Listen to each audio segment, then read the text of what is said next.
காந்தா இந்த திரைப்படத்தினுடைய காலகட்டம் என்னன்னு பார்த்தீங்கன்னா 1953 டு 59 நடக்கிற காலகட்டம்.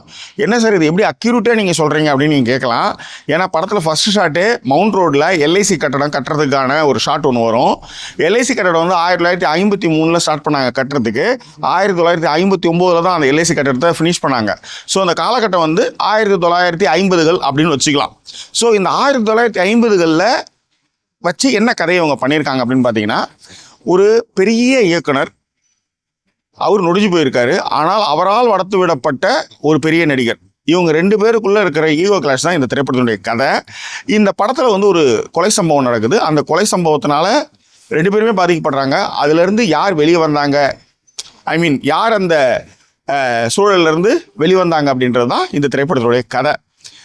ஏறக்குறைய இந்த திரைப்படம் வந்து தியாகராஜ பாகவதர் கதையை ஒற்றி எடுக்கப்பட்டது அப்படின்னாலும் இது முழுக்க புனைவாகவே இந்த திரைப்படத்தை வந்து எடுத்திருக்கிறாங்க. ஏன்னா தியாகராஜ பாகவதர் அண்டு கலைவாணர் 2 பேருமே லக்ஷ்மிகாந்தன் கொலை வழக்கு ரொம்ப ஃபேமஸான ஒரு கொலை வழக்கு, அதாவது நம்ம தமிழ் இண்டஸ்ட்ரியில்.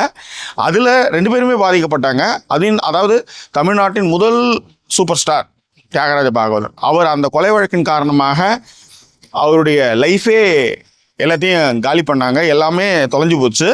ஸோ அதை பின்னணியாக வச்சுக்கிட்டு இல்லை அதை ரெஃபரன்ஸாக வச்சுக்கிட்டு இந்த திரைப்படத்தை பண்ணியிருக்காங்க அப்படின்ற பேச்சும் பரவலாக இருந்தாலும் கூட திரைப்படத்துடைய கதை இவ்வளவு தான். ஸோ